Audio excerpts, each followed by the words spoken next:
Corona virus जब से फैला तब से समझदार लोग एक बात तो जान गए कि आने वाले भविष्य में कोई ना कोई इस प्रकार की बीमारी आ सकती है। और वैज्ञानिकों ने तो बहुत सारी बातें कह दी हैं, बहुत सारे परिदृश्य भविष्य के लिए दिखा दिए हैं कि बहुत सारे जो समझदार लोग हैं, इस बात को समझते हैं, उन्हें भी भविष्य को लेकर के चिंता है। लेकिन एक बात और थी कि कोरोना के समय में लोगों को एक बात मालूम पड़ गई कि शरीर की जीवनी शक्ति सबसे महत्वपूर्ण है और जीवनी शक्ति को बढ़ाने के लिए प्राकृतिक संसाधनों का, प्राकृतिक औषधियों का ही उपयोग सबसे महत्वपूर्ण है, सबसे अच्छा है, सबसे बेहतर है। जब हजारों की संख्या में डॉक्टर्स, लाखों की संख्या में, करोड़ों की संख्या में कोरोना पेशेंट ट्रीट नहीं हो पा रहे थे, तो उन्हीं करोड़ों लोगों का सहारा बन गया था ये प्राकृतिक जीवन, योग और आयुर्वेदिक औषधियाँ। सबसे ज़्यादा जो इस समय में अपनाई जाने वाली चिकित्सा रही वो रही प्राकृतिक चिकित्सा, जिसमें से मिट्टी, पानी, धूप, हवा, आकाश तत्व संबंधी चिकित्सा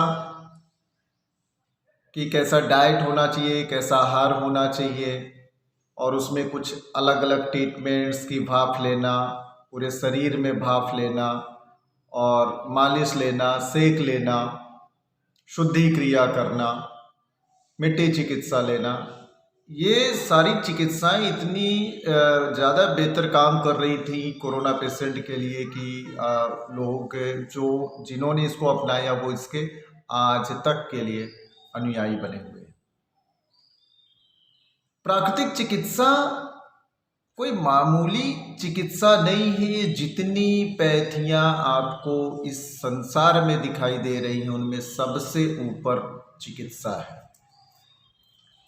हम कमाई के मामले में या मार्केट में जो उसका फैलाव है उस मामले में हम देखते हैं तो हमको समझ में आता है नहीं, ये फलापैथी ही सबसे ऊपर है और उसमें प्राकृतिक चिकित्सा सबसे नीचे लगती है। और कुछ मूर्खों का कहना है कि प्राकृतिक चिकित्सा से कोई लाभ नहीं होता या प्राकृतिक चिकित्सा को नहीं अपनाना चाहिए। बहुत सारे लोग जो समझदार वर्ग के चिकित्सक हैं, डॉक्टर हैं, कोई भी ऐसा नहीं है जो प्राकृतिक चिकित्सक हो और प्राकृतिक चिकित्सा को छोड़ करके उन्होंने किसी दूसरी पैथी को अपना लिया। हाँ, कुछ लोग ऐसे आपको जरूर मिलेंगे कि जो प्राकृतिक चिकित्सा की डिग्री लेते हैं लेकिन उनको प्राकृतिक चिकित्सा नहीं आती और जाकर के वो एलोपैथी प्रैक्टिस करते हैं। ऐसे कोई नहीं मिलेंगे समझदार वर्ग प्राकृतिक चिकित्सक में जो अपनी चिकित्सा की पद्धति को छोड़ करके अदर पैथी को अपना लिए हों। लेकिन हर पैथी में ऐसे चिकित्सक मिलेंगे जिन्होंने अपनी पद्धति को छोड़ करके प्राकृतिक चिकित्सा को अपनाया हुआ है। इतनी इम्पोर्टेंट है प्राकृतिक चिकित्सा पद्धति, इतनी महत्वपूर्ण है, इतनी ज़्यादा रिजल्ट ओरिएंटेड है। और एक बात बताऊं कि अदर पैथी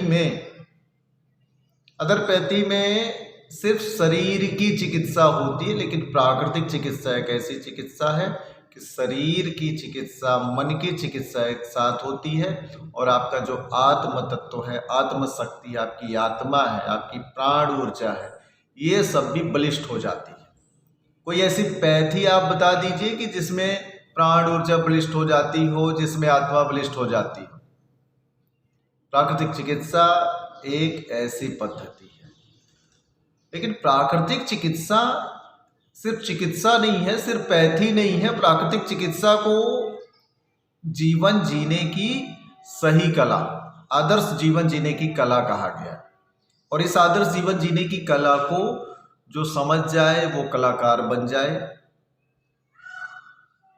और प्रकृति उसको भरपूर ताकत देती है।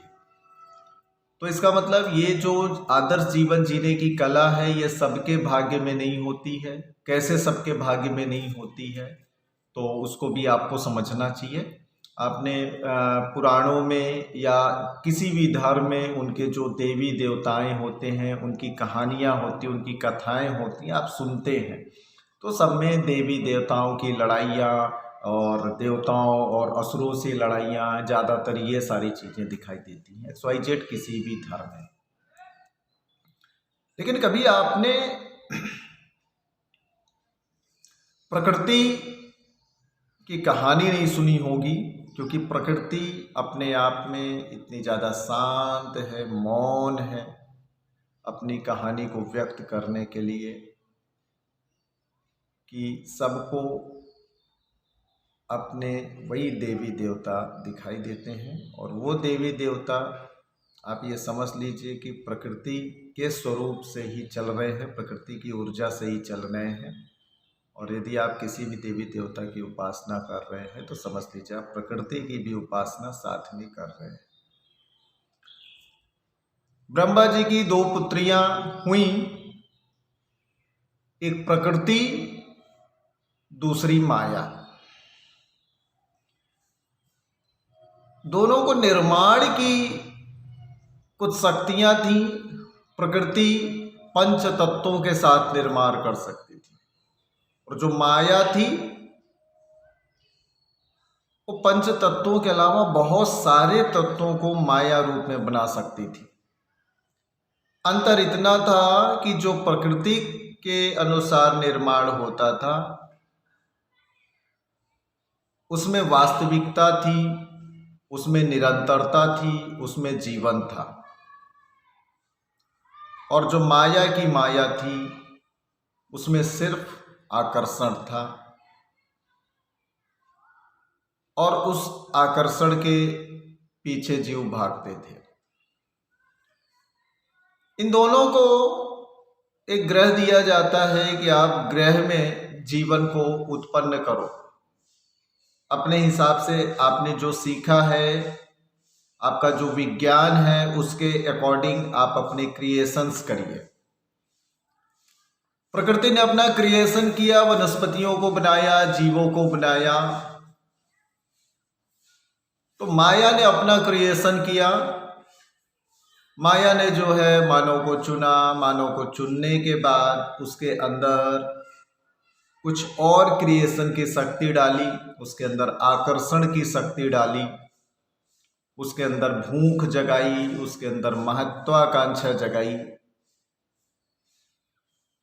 और प्रकृति और माया दोनों का क्रिएशन, दोनों की रचना पृथ्वी पर चलने लगी।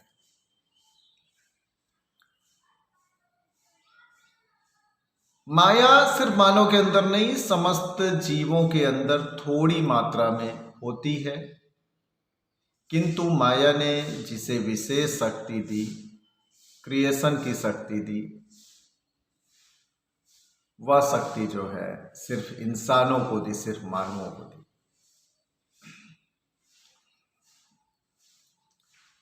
मानव के अंदर निर्माण की शक्ति आई, वो निर्माण करते गए, क्रिएशंस करते गए। और जो क्रिएशंस नहीं कर पाते थे वो क्रिएशंस के पीछे अट्रैक्ट होते गए, आकर्षित होते गए। तो अब इसमें आगे चल करके 2 प्रभाग बन गया, एक प्रकृति का साम्राज्य, दूसरा माया का साम्राज्य। जो मानव प्रकृति को पकड़ते वो माया को छोड़ देते, जो माया को पकड़ते वो प्रकृति को छोड़ देते। और जैसा कि पहले मैंने कहा कि प्रकृति की रचना में निरंतरता, जीवन सब कुछ जुड़ा हुआ था, और माया की रचना में आकर्षण था, जीवन की संभावनाएं थी, किंतु अंत में जीवन नहीं था, विखंडन था।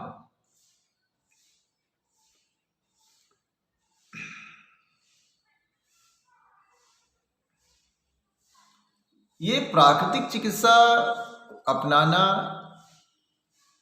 कोई आसान काम नहीं है। इस क्षेत्र कोई बिरले ही पकड़ करके काम कर सकते हैं, लेकिन जिसने इसका रस चख लिया वो समझता है, वो जानता है कि जीवन में इससे बड़ा धन कुछ नहीं है। और जब प्राकृतिक चिकित्सा को कोई अपनाता है तो प्रकृति देवी से जुड़ जाता है। ब्रह्मा की पुत्री प्रकृति, प्रकृति से जुड़ता है। और प्रकृति से अगर जुड़ गया तो एक खासियत और है प्रकृति में कि सारे देवी देवता इससे जुड़े हुए हैं। माया से कोई देवी देवता नहीं जुड़ा हुआ है, क्योंकि माया अपने आप में महत्वाकांक्षी है, माया अपने आप में अहंकारी है, माया अपने सामने किसी को श्रेष्ठ नहीं समझती है। लेकिन प्रकृति महत्वाकांक्षी नहीं है, प्रकृति अपने को श्रेष्ठ नहीं सिद्ध करती है। प्रकृति आकर्षण पैदा नहीं करती है, वह स्व इतनी ज्यादा स्वयं में सुंदरतम है कि प्रकृति जहां पर है आकर्षण वहां स्वयं पैदा हो जाता है। तो जितने देवी देवता रहे उन्होंने अपने लिए उसी स्थान को चुना जहां प्रकृति हो। किसी ने ऐसे स्थान को नहीं चुना जहां माया हो, जहां भौतिकता हो। आने वाले भविष्य में आप इतना प्रयास कर रहे हैं अपने लिए, अपनी पीढ़ी के लिए, जमा किए जा रहे हैं माया। क्यों? क्योंकि आपकी आने वाली पीढ़ी खुशहाल हो, क्योंकि आपकी आने वाली पीढ़ी चल सके, क्योंकि आपकी आने वाली पीढ़ी पीढ़ी दर पीढ़ी समृद्ध हो सके। लेकिन आपने देखा तो पिछला एग्जाम्पल, अगर कोई इस तरह की माया, कोई इस तरह का वायरस फिर से प्रवेश कर गया तो कैसे आप बचाएंगे अपनी आने वाली पीढ़ी को?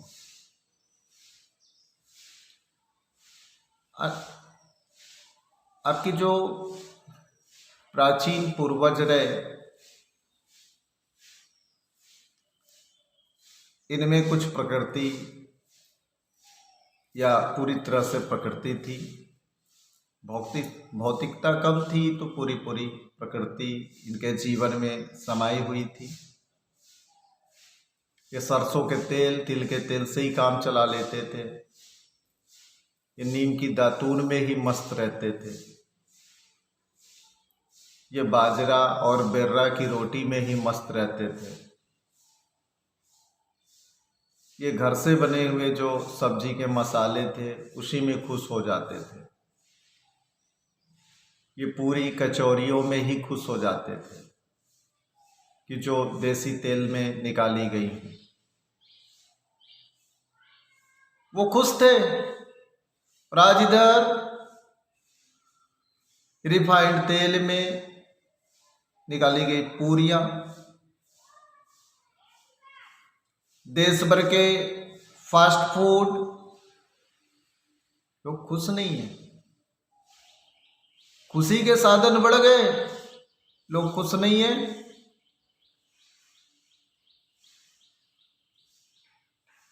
उनकी महत्वाकांक्षा, उनकी लोलुपता, जरूरत से ज्यादा इकट्ठा करने का भाव और भविष्य को न देख पाने की क्षमता,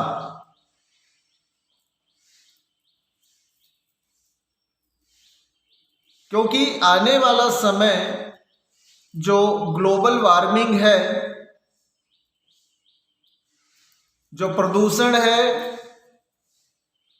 और इम्यूनिटी पावर की तेजी से घटती हुई जो क्षमता है,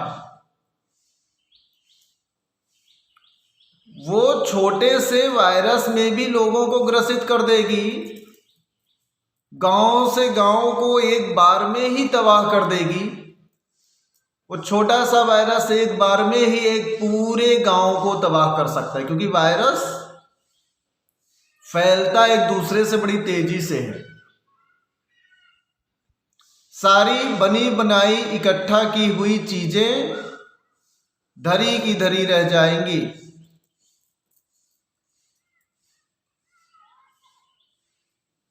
अगर अपने अंदर इम्यूनिटी को और अपने परिवार के अंदर इम्यूनिटी को पैदा करने के लिए जो जीवनी शक्ति है उसके ज़्यादा से ज़्यादा निर्माण करने के लिए अगर ज्ञान नहीं लिया और अगर उसका प्रयास नहीं किया, इंद्रिय भोग की जो लोलुपता है, जो लालसा है, उससे नियमित व्यक्ति अपनी इम्यूनिटी को, अपनी जीवनी शक्ति को सिर्फ और सिर्फ कमजोर कर रहा है।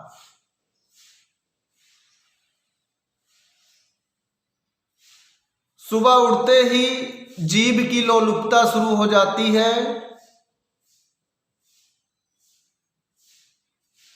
ये ग्रंथ किस लिए होते हैं, ये कथाएं किस लिए होती हैं कि जीवन में परिवर्तन आ जाए। सिर्फ मनोरंजन के लिए नहीं होती कि हमको बहुत अच्छा लगा, हमको बड़ी शांति मिली, लेकिन जीवन वैसे ही चल रहा है। अगर गीता में लिखा है तुल्य निंदा स्तुतिर्मौनी संतुष्टो ये निके निचित अनिकेता स्थितिर्मति भक्तिमान में समय प्रिया, कि आवश्यकता से ज्यादा बोलना नहीं, किसी की निंदा नहीं करना और किसी भी रूप में ये केन प्रकारेण संतुष्ट रहना। अगर ये नहीं हो पा रहा है तो आप भक्त नहीं है, आप गीता का अनादर कर रहे हैं,